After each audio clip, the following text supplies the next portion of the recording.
కుటుంబ సభ్యులతో కలిసి తిరుమల శ్రీవారిని మంత్రి రోజా దర్శించుకున్నారు. దర్శనం అనంతరం రంగనాయకుల మండపంలో వేద పండితులు వేద ఆశీర్వచనం అందించగా ఆలయ అధికారులు స్వామివారి తీర్థ ప్రసాదాలు అందచేసి పట్టు వస్త్రంతో సత్కరించారు. అనంతరం రోజా మాట్లాడుతూ జగన్ రెండోసారి ముఖ్యమంత్రి కావటం ఖాయమని ధీమా వ్యక్తం చేశారు. ప్రజలు సంక్షేమం అభివృద్ధికే పట్టం కట్టారని ఆమె చెప్పారు. రాష్ట్రంలో కూటమికి ఎలాంటి క్రేజు లేదన్నారు. పోస్టల్ బ్యాలెట్ల ఓట్లను తమకు అనుకూలంగా మార్చుకోవడానికి కూటమి ప్రయత్నిస్తుందని ఆరోపించారు.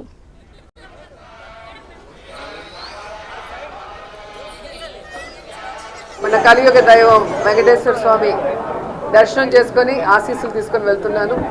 అండ్ ఈరోజు అందరూ కూడా రావటం మీరు అందరూ గమనిస్తున్నారు. అండ్ June 4th రిజల్ట్స్ వస్తున్నాయి కాబట్టి ప్రజలు మీడియా అంతా కూడా చాలా ఆతృతగా ఎదురు చూస్తుంది. ఎవరికి కావాల్సిన స్టోరీలు వాళ్ళు వండుతున్నారనేది మనం గమనిస్తూనే ఉన్నాం. నిన్ననే ఎగ్జిట్ పోల్స్ కూడా రావటం జరిగింది. ఎవరు ఏం ఎగ్జిట్ పోల్స్ ఇచ్చినా ఎక్కడ ఏం డిస్కస్ చేసినా ఫైనల్గా జరిగేది సెకండ్ టైం జగనన్న సీఎం. ఎందుకంటే ఈ రాష్ట్ర ప్రజలు సంక్షేమానికి అభివృద్ధికి పట్టం కట్టడానికి రెడీగా ఉన్నారు. కాబట్టి మహిళలు ముసలి వాళ్ళు పెద్ద ఎత్తున రాత్రి 9 అయినా కూడా ఎదురు చూసి ఓటింగ్ వేసి వెళ్ళటం మనం అందరం కూడా గమనించాం. సో మనకి స్వాతంత్రం వచ్చిన తర్వాత ఇంత పెద్ద ఎత్తున సంక్షేమాన్ని అభివృద్ధిని ప్రజల కోసం అందించిన ఏకైక ముఖ్యమంత్రి జగన్మోహన్ రెడ్డి గారు.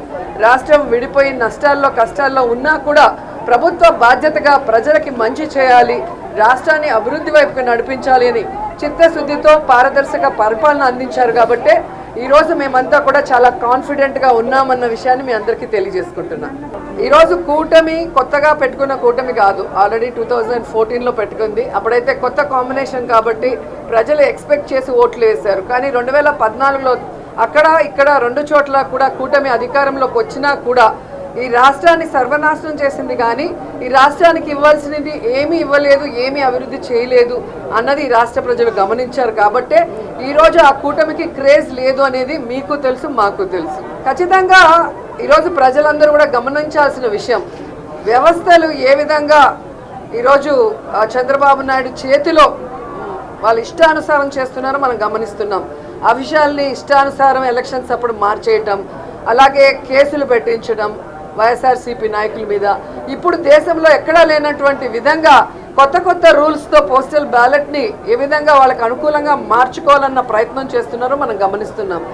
అదే చెప్తున్నా కదా, ఎవరెన్ని దొంగ ఆటలాడినా, ఎవరెన్ని వ్యవస్థలను మేనేజ్ చేసినా ప్రజల మనసులో ఉన్న జగన్ గారిని చంద్రబాబు నాయుడు కాదు కదా, ఆయన పుట్టించిన ఖర్జూరం నాయుడు కూడా మేనేజ్ చేసి మార్చలేడని కూడా